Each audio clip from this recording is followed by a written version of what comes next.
I banned my fiance's family from the wedding, and he's reconsidering his life choices. This all started when I made the decision to ban my fiance's family from our wedding. It wasn't a decision I made lightly, but it was one that had been weighing on me for months. My fiance and I had been planning our dream wedding for over a year, and everything was coming together perfectly, except for one huge problem: his family. They've always been disrespectful, rude, and downright hurtful toward me, and I couldn't let them ruin what should be one of the happiest days of my life. So I did what I thought was necessary and banned them. What followed, however, was nothing like I expected. My fiancé is now reconsidering everything, and the consequences have been far-reaching. Let me take you through the emotional roller coaster I've been on ever since. When I first met my fiancé, Ryan, everything seemed perfect. We had a connection that felt natural, easy, and undeniable. We laughed, we talked, and we supported each other in ways I never thought possible. But there was one major catch: his family. I tried to ignore it at first. After all, we weren't getting married right away. I told myself that every family had their issues, and that we could work through things together when the time came. But as the months went by, the issues with his family didn't just stay in the background. They became louder, more noticeable, and harder to ignore. Ryan's family is complicated, to say the least. They are loud, judgmental, and they have no filter when it comes to expressing their opinions. His mom, in particular, has a knack for undermining me at every opportunity. She's always made it clear that she doesn't think I'm good enough for her son. Whether it was commenting on my clothes, my career, or even my looks, she always found a way to belittle me. And let's not even talk about his sister, Sarah. She's been downright passive-aggressive, undermining my decisions and making snide remarks about my choices. I tried to be polite and accommodating at first. I didn't want to start drama, and Ryan kept reassuring me that family is family. But over time, I realized that it wasn't just family dynamics. It was toxic behavior. The more I saw Ryan's family interact with me, the more I started to feel disrespected and unwanted. The last straw came when his mom called me too selfish to be a part of their family, simply because I wanted our wedding to be about us, not about pleasing everyone else. She didn't like my choice of venue, my guest list, or even the color scheme. It felt like every decision I made was met with criticism, and I was beginning to feel suffocated by it all. Ryan tried to mediate, but he didn't seem to understand just how hurtful it was. That's when I made the decision. If Ryan wanted this wedding to happen with his family there, I couldn't go along with it. I needed to protect myself from their toxicity. So I told Ryan that I couldn't have his family at the wedding. I would be happy to have a small, intimate ceremony without their involvement, but I wasn't going to let them undermine me anymore. As soon as I told Ryan about my decision, the mood shifted. His face dropped, and I could see the confusion and concern in his eyes. I tried to explain my feelings, but I knew he didn't fully understand. I had been bottling up my frustration for so long, but now that I had voiced it, it felt like I had taken a huge weight off my shoulders. "I get that you're upset, but this isn't just about you, you know," he said, running his hands through his hair. "They're my family. I can't just exclude them from something as important as this." I tried to stay calm. It's not about excluding them. It's about how they treat me. They've made it clear they don't respect me, and I'm not going to let that negativity hang over our wedding day. I need this day to be about us, not about them. Ryan stood there, silent for a moment, clearly processing what I had just said. He wanted to understand, but I could tell he was also torn. He loved his family, and he didn't want to upset them, especially with such an important occasion looming. The conversation went in circles for a while, and nothing got resolved. The more I tried to explain my feelings, the more I felt like I was losing him. The next few days were tense. Ryan and I barely spoke, and when we did, it was only about the wedding plans. He was distant, and I could tell he was struggling with my decision. Every time I mentioned the guest list or any other aspect of the wedding, he would change the subject or give me a non-committal answer. The real blow came when Ryan went to speak to his family. I had asked him to let them know about my decision, but I never expected what came next. He told me he had tried to explain my reasons, but his family was furious. His mom was devastated, and his sister Sarah practically accused me of tearing the family apart over something so trivial. They didn't understand why I wouldn't just let it go. Ryan's call after that conversation was filled with frustration. "You've really put me in a tough spot," he said. "They're my family, and I don't know how to fix this, They're saying I'm choosing you over them, and I don't know what to do." I felt awful hearing him say that. I didn't want him to be in the middle of a conflict, but I also knew that if I didn't take a stand, I would continue to let his family walk all over me. It wasn't just about the wedding anymore. It was about my self-respect and my boundaries. "I'm not asking you to choose between us," I said, my voice trembling, "but I need you to understand that I can't be treated like this anymore. This wedding should be about celebrating us, not about your family making me feel small." It wasn't the resolution I had hoped for, but it was the truth, and in that moment, I knew there was no going back. The days following my conversation with Ryan were a blur of emotions. We hardly spoke, and when we did, it felt like we were speaking two different languages. I could see the struggle in his eyes, the tension between his loyalty to his family and his desire to make me happy. But I also felt like I was fighting a battle I couldn't win. The weight of my decision was starting to sink in. I tried to focus on the wedding details, finalizing the guest list, choosing the flowers, and finalizing the venue, but nothing felt quite right anymore. Every decision felt tainted by the unresolved tension between Ryan and me. I couldn't stop wondering if I had done the right thing. Was I being too harsh? Should I have just let it go for the sake of family?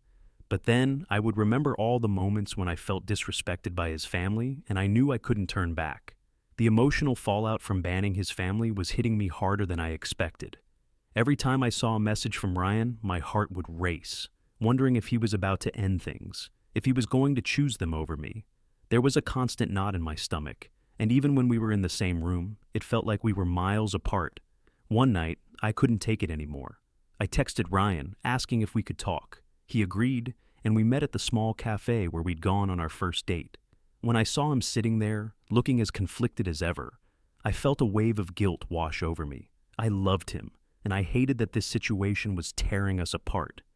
"I don't want to lose you," Ryan said, his voice quiet. "But it feels like I'm losing my family too. I don't know if I can make everyone happy, and I don't want you to think I'm choosing them over you. But I don't know how to fix this." I could see the weight of the decision in his eyes. The pressure he was under was suffocating, and it broke my heart because I didn't want to put him in this position. But I knew I had to stand my ground. "I'm not asking you to choose, Ryan. I'm asking you to understand. I've been made to feel less than, and I can't keep letting it slide. I can't let them control this wedding or control me. This should be our day, not about their approval." Ryan sat back, his hand running through his hair, looking overwhelmed. "I get it, I really do.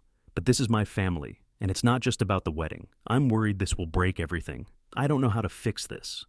For a moment, there was a silence between us, the weight of our choices hanging in the air. I didn't have a perfect answer. I wanted to make things work with his family, I truly did, but I couldn't keep compromising my own happiness just to keep the peace. "I don't know if there's a way to fix it," I said quietly, tears threatening to spill, "but I'm not going to let them ruin our relationship, and I'm not going to pretend everything is okay when it's not." After our talk, things didn't immediately improve. Ryan and I still loved each other, but it was clear we were both carrying a weight that we couldn't shake off. Every conversation felt like we were tiptoeing around the issue. I could tell he was still torn between wanting to make me happy and trying to keep the peace with his family. I, on the other hand, was frustrated. I had drawn a line, and I wasn't sure how much more I could bend. The next week was a roller coaster of emotions. Ryan tried to make things right by suggesting we sit down with his family and talk everything through. He thought that having a conversation with his mom and sister could clear the air, but I wasn't convinced. I had tried so many times before to reason with them, and every time, it just led to more disrespect. I couldn't do it again. One evening, Ryan came home looking more stressed than I had ever seen him. He slumped down on the couch, his face pale. I asked him what happened, and he hesitated before telling me the truth. His mom had called him that afternoon, and the conversation had gotten heated. She had accused me of ruining everything and forcing him to choose. She even suggested that if we didn't make up with her, she would pull out of attending the wedding altogether. "I'm sorry," Ryan said, looking defeated. "I never wanted it to get this bad, but I feel like I'm being torn in two directions. I don't know what to do anymore." I could hear the pain in his voice, and it broke me. I never wanted to put him in the middle of this. I knew his family meant a lot to him, and I could see how much it was affecting him. But I also knew I couldn't continue to let his family treat me like this. I understand, Ryan, but I can't just go back on everything I've said. I've tried. I've tried to be understanding, but they don't see me. They don't respect me, and I can't let them get away with it. Not at our wedding, not at any point. Ryan sat quietly, his hands rubbing his face. I know. I'm just so scared of losing you. I don't want you to feel like you have to choose me over them, but I also don't want to lose you. It felt like we were both stuck in a tug of war, neither of us willing to give up what we valued most. For Ryan, it was his family. For me, it was my dignity, my sense of self-respect. I didn't want to be in the middle of this fight. I wanted us to be happy, to plan our future without the baggage of his family's constant meddling. But what was the solution? If Ryan couldn't make peace with his family, was I willing to walk away from the wedding? Was I prepared to let my relationship with him be tainted by his family's treatment of me? The questions weighed heavily on me, and I couldn't seem to find the answers. The days that followed felt like a blur. Ryan and I tried to continue with the wedding planning, but the tension between us was palpable. We were both walking on eggshells, trying not to stir up anything that could make matters worse. But the more we tried to go on as if everything was fine, the more I realized that it wasn't just his family causing this strain. It was the fact that we weren't communicating. We weren't really talking about how this was affecting both of us. Ryan continued to talk to his mom and sister, hoping to calm them down. But every time he came home from those conversations, I could see that he was more drained, more frustrated. They weren't listening. They were pushing their agenda, and I was becoming the villain in their eyes, despite everything I had done to protect myself and our future. It was a Friday afternoon when things reached a boiling point. I had just come back from a meeting with the wedding planner, and I could tell that something had shifted in the air. Ryan was sitting on the couch, his phone in hand, but his eyes were distant. I knew he had been texting his family again, trying to reason with them. I spoke to my mom, he said quietly, not looking at me. She wants to know why you're being so difficult about the wedding. She's hurt that you're excluding her. I felt my chest tighten. I knew this conversation was coming, but it still stung to hear him say it. I'm not excluding her, Ryan. I'm setting boundaries. She doesn't get to treat me like this and still be invited to our wedding. She's made it clear that she doesn't respect me, and I'm not going to pretend that everything's fine. Ryan stayed silent, his fingers tapping anxiously on his phone screen. I could tell he was getting more agitated by the second. It's just, I feel like I'm caught in the middle of all of this. I don't want to lose my family, but I also don't want to lose you. But this is tearing me apart. His words hit me like a ton of bricks. I could see the pain on his face. I knew he wasn't trying to hurt me, but it felt like he wasn't really seeing me either. He wasn't seeing the toll this was taking on me, the constant feeling of being unwanted and disrespected by the very people I was supposed to be able to trust. I never asked you to choose, Ryan, I said, my voice shaking. But I can't keep pretending that everything is okay when it's not. You need to understand why I made this decision. This wedding isn't just about our love. It's about setting the foundation for our future. If we don't start by protecting each other from outside negativity, how can we expect things to go smoothly down the line? Ryan sighed, setting his phone down. He finally met my gaze, his eyes filled with regret. I know, I just wish there was an easier way to fix this. I didn't have an answer for him. There wasn't an easy fix. And as much as I loved him, I couldn't keep sacrificing my peace for the sake of avoiding a fight with his family. I had already given so much, hadn't I? I don't want to lose you either, but I can't keep being treated like this, I whispered. I need you to understand that. I'm not asking for a lot. I'm asking for respect. The silence that followed was heavy, the kind of silence that settles in when you know things might never be the same again. And as much as I wanted to hold on to the hope that we could find a way through this, I had to face the truth. Our relationship had reached a tipping point, and the only way forward was for both of us to make difficult choices. A few days passed after that conversation, and things didn't improve. I could feel Ryan distancing himself, even though he never directly said it. He had spent so much energy trying to please his family and placate me that it seemed like he was getting lost in the middle. I could see it in his eyes every time we spoke. He was torn, exhausted, and unsure of what to do. But for me, it was clear. I couldn't wait any longer. I spent a long evening reflecting on everything. I thought about our relationship, the wedding, my feelings, and my boundaries. I couldn't keep allowing his family to dictate how I felt about my own life. I had stood up for myself, and yet it felt like nothing was changing.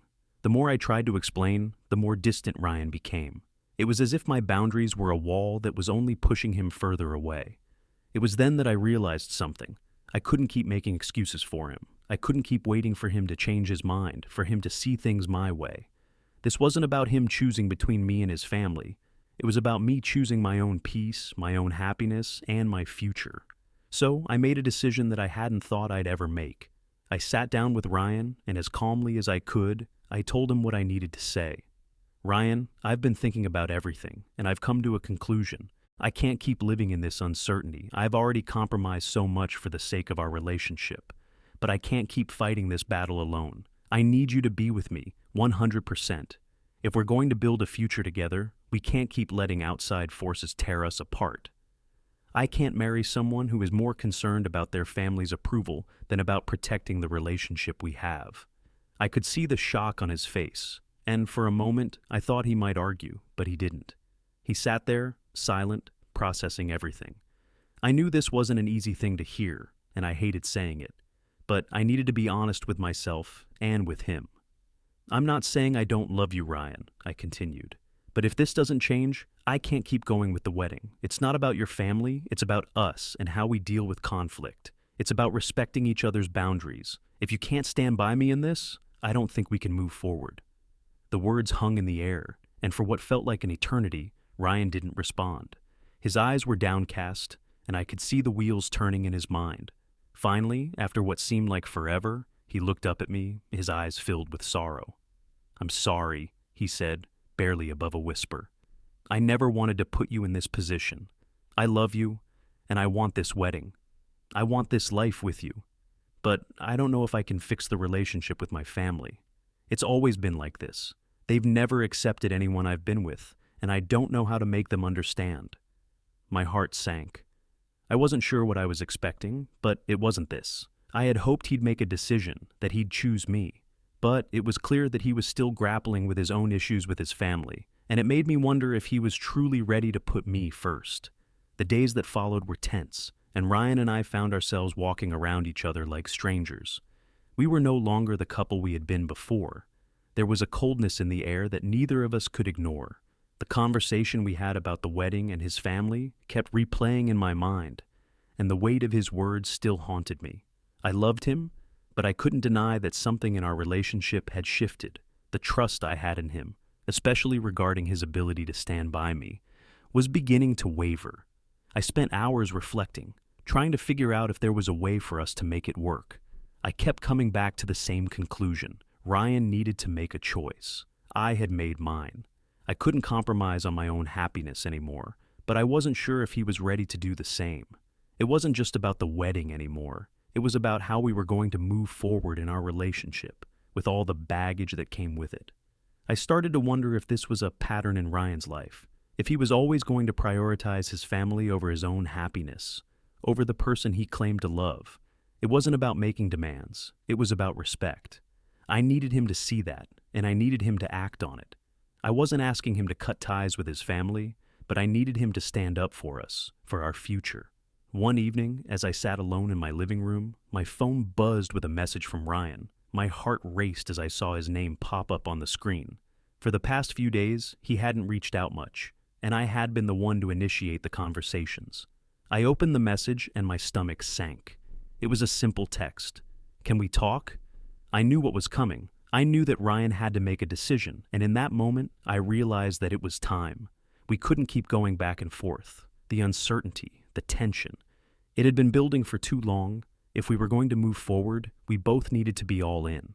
I was ready to hear what he had to say, but I also knew that no matter what, it was time for us to face the truth. I agreed to meet him at our usual spot, the quiet park near our house. When I arrived, he was already there, sitting on a bench, looking like he hadn't slept in days. His face was tired, and there was an unmistakable sadness in his eyes. As I sat down beside him, I could feel the heaviness in the air. "I've been thinking," Ryan said, his voice low and shaky. "I've been thinking about everything, the wedding, my family, you, and I've realized something important." My heart raced as I waited for him to continue. What was he going to say? Was he going to choose me? Was he finally ready to stand up for us? "I've spent my whole life trying to make my family happy," he said, looking me in the eyes. I thought if I did everything they wanted, if I kept them happy, things would be easier. But I've been neglecting you, and I see now that I can't keep living in the middle anymore. You're right. I need to stand by you because you are my future. Not them, not the past, you. I could feel the weight lifting off my shoulders as he spoke. This was it. Ryan had made his choice, and for the first time in a long time, I felt like we were on the same page. His decision wasn't just about the wedding, it was about us, about him choosing me and our future together. I'm sorry, he whispered, his voice breaking. I know I've let you down, but I want to make it right. I want to be with you. I don't want anyone, especially my family, to come between us. The moment those words left his lips, I knew I had made the right decision. It wasn't easy, but standing up for myself had opened the door for Ryan to finally stand by me. We had both been carrying the weight of this unresolved tension for far too long, but now it felt like we were ready to move forward. The weight of the last few weeks seemed to lift from my chest as Ryan and I sat there in the park, silently processing the enormity of what had just happened. It was as though we had both been holding our breath for far too long, and now we could finally exhale. We were no longer trapped in the middle of a tug of war between our love and his family's influence. We were choosing each other. For the first time in a long while, I felt at peace. The decision wasn't easy, but it was the right one. I had been afraid of losing Ryan, but now I realized that I had gained something much more important: respect. Ryan had finally understood the importance of standing by me and prioritizing our relationship. It wasn't about cutting off his family or abandoning his roots, but about recognizing when someone he loved needed him, and he had come through. I'm not asking you to cut them off, Ryan, I said, my voice soft but sure. But I need you to understand that my boundaries are not negotiable. We can't let this festering issue tear us apart. I understand, Ryan replied, his tone steady. I get it now. I'm sorry for not seeing it sooner. We both sat there for a while, just absorbing everything that had happened. The tension that had been building between us over the past few months felt like it had finally broken. But there was still a part of me that couldn't let go of the past. I had been hurt by his family's behavior, and it was going to take time to heal that. But I was willing to try, as long as Ryan remained true to his promise. Over the next few days, we worked together to rebuild our relationship. Ryan made it clear to his family that they wouldn't be invited to the wedding unless they could respect my boundaries. It wasn't an easy conversation, but he was firm. He told them that he was not going to let their toxic behavior define his relationship with me. And surprisingly, his mother and sister backed off, though I could tell they were disappointed. I'm not sure if they truly understood, but that wasn't my concern anymore. What mattered was that Ryan was standing by me, and he was willing to protect our future together. The wedding plans continued, but now they felt more exciting than ever. We were in this together, and no one, not even his family, was going to take that away from us. Looking back, I know that standing up for myself was the hardest thing I've ever done, but it was also the best thing for both of us. It wasn't about being right or wrong. It was about making sure that our future wasn't being dictated by anyone else. It was about showing Ryan that love doesn't mean sacrificing your own happiness and peace. To anyone who's dealing with family drama, boundaries being crossed, or difficult decisions about relationships, my advice is simple. Don't be afraid to put yourself first. You are allowed to protect your peace, and if the person you love truly values you, they'll see that too. If you've been in a similar situation or you're struggling with a tough decision, share your story in the comments. I'd love to hear how you handled it, and I think we could all learn from each other's experiences. If this story resonated with you, don't forget to like, share, and subscribe. We all deserve to be in relationships that uplift us and respect our boundaries. Let's continue this conversation and support each other in standing strong.